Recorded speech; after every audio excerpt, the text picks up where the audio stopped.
Hi, and welcome to another Crop and Crate delivered video using the Crop and Crate delivered fall kit. Today we are using this 12 by 12 sketch, and this is a fun sketch.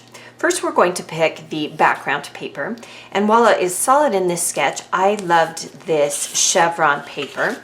It has the blue circles. This is a crate paper, piece of paper. Then down the center of the sketch there is an indication to use pattern paper. And what I did is, to determine the width of the pattern paper, I looked at the design of the chevron, and I took some additional pattern paper. It has the cross on one side and the feathers on the other, and I cut it so that it would fit perfectly down the center, so that it would be centered between these chevrons. So design with intention and think about how you can cut your papers or add your embellishments into the design that has already been created by the designer of the pattern paper. So again, we'll just place this right down the center. Then across the middle of the page there is another piece of pattern paper, and I love that it was notebook paper, but I already used the grid pattern paper in the previous video, and so I wanted to show you that you can just use any pattern paper that you like. So I'm going to use this subtle chevron. It does have the bold floral on the back, but I'm going to use the subtle side because it reminds me of the subtle pattern of a notebook. And we'll just place that across. Again, when I was cutting this piece of paper, I tried to cut the width so that it would fit between these two lines that run around the pattern paper. So again, designing with intention. Now on the sketch there is this fun design, and there are a lot of different die cut companies that offer this design. Basically I cut two pieces from striped on one side, solid on the back, and I cut them in half. And I'm going to use them slightly different than it shows on the sketch. Now right down the center here is a journaling block, but I really wanted to bring in one more sheet of pattern paper, and I'm going to go very colorful and very bold with this one. Again, this is just the back side of that stripe and solid. You can use either side. And what I'm going to do is at the top here, I'm going to adhere this die cut, and we're only going to let part of it show. And then I'm going to do the same to the bottom.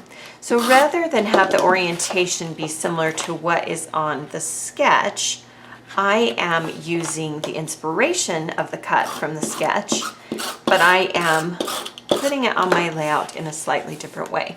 The other thing I want you to notice is that on the sketch, this particular journaling block only takes up a small portion of the page. I'm going to change it, and I'm going to have it cover more of my page. Align this carefully. Now in this upper corner there are some fun paper clips and some paper doodads and things like that, and we are going to create a cluster. The first thing we're going to do is we're going to take this gray sticker from the basic gray pattern paper, and we're going to make sure that it touches all three papers. I like my elements to do that.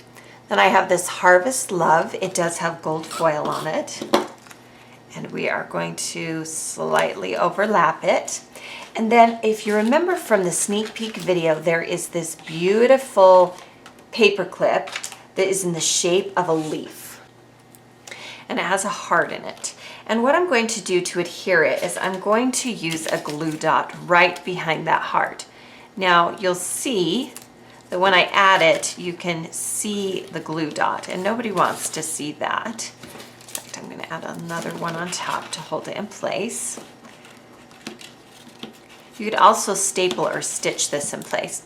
But to cover that glue dot, I'm going to take one of the burlap stickers from the DIY collection from Simple Stories, and I'm just going to cover it. So no one is the wiser that there is a big ugly glue dot underneath there.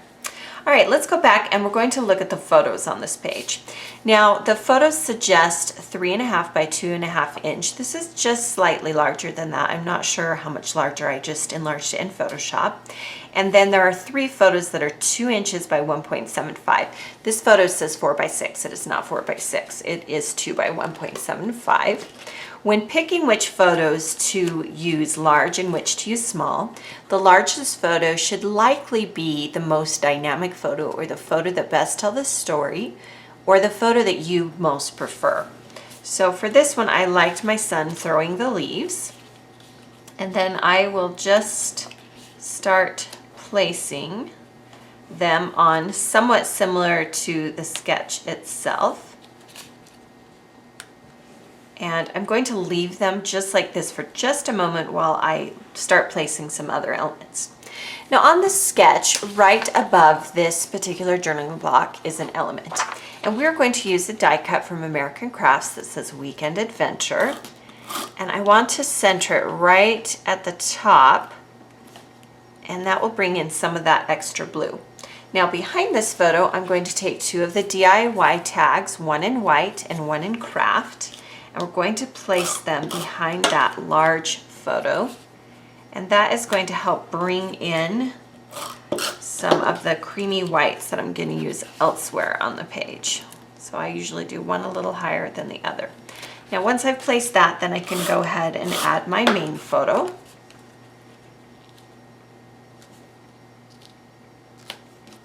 And then we can add some of these smaller photos as well.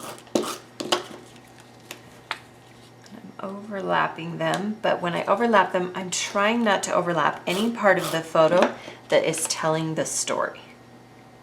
So do think about things like that. And I'm going to leave this one off for just a second until I add other elements. At the bottom of this cluster here is the title. And for the title, I am going to do a couple of different layered items. The first is a journaling card that I cut from the journaling cards pattern paper, and I liked the green. So mount this just below that photo. Then we're going to take one of the DIY tags, and this one's more of a creamy one, and we're going to place it horizontally right against the edge of that striped pattern paper. And then I'm going to take one of the Fancy Pants tags, and this particular tag can be horizontal or vertical. And we're going to overlap the white tag just a bit. And we're going to run this one across the page. Now to the center of the tag, I'm going to add one of the Burlap Hearts. When I am using elements in one part of the page, I try to think about how I can bring them in another way. So I usually try and use at least 3. So I have 3 hearts here. Now I wanted to add the pins. And when I add pins, I pierce that first level of pattern paper, but I try not to come through the back. That way I don't have to worry about poking myself when I put it into my album later. Just add those two. So we're creating this fun little cluster here. Now that I know the basic placement of these items, I can add the last photo. And you'll notice that we're creating a bit of a cluster here. I try and keep the same spacing so that the eye doesn't start to get all busy and clustered here. Also from the basic gray stickers is this date sticker. And I just wanted to add a little tab sticker to the top, just some more layering. Now at the bottom here, I want to stamp something, and I'm going to use that stamp set that we've been using in this collection. And this time I want to use one of the cursive phrases. And I'm going to use Enjoy Today, and I'm going to show you a little trick for doing this. Now this is a long phrase, and I could not find a stamping block that was long enough. So here's what I do. First thing I want to do is I want to make sure I get a clean stamp. So I usually take a foam base or my mouse pad and place it underneath where I'm going to stamp. Then, because the stamp is long, I'm actually going to use a die cutting plate because it's clear.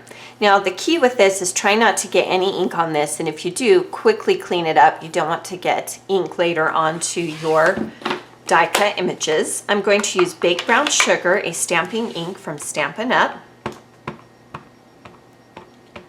Ink up that stamp.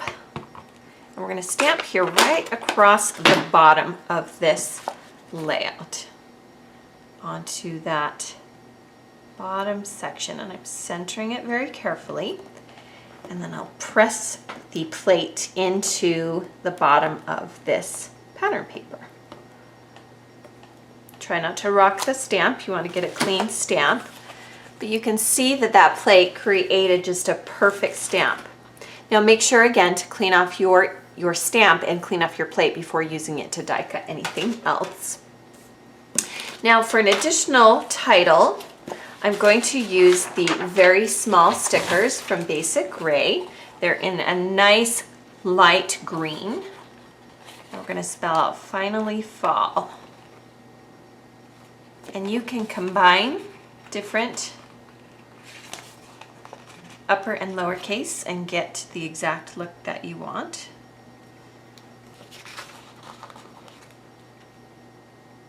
I'll spell these out and then I'll come back and show you what the title looks like. So here's a look at the title. I combined both uppercase and lowercase letters. And here's a peek again at that sketch that we've used. So you can see that I used most of the sketch and then was inspired to change just a few things on it. Thank you for joining me for this Crop and Create Delivered video. Be sure to check out the other videos in this 3-part series in which we use the Crop and Create Delivered Fall Kit. Be sure to subscribe to the Scrapbook and Cards Today YouTube channel so you don't miss out on additional videos.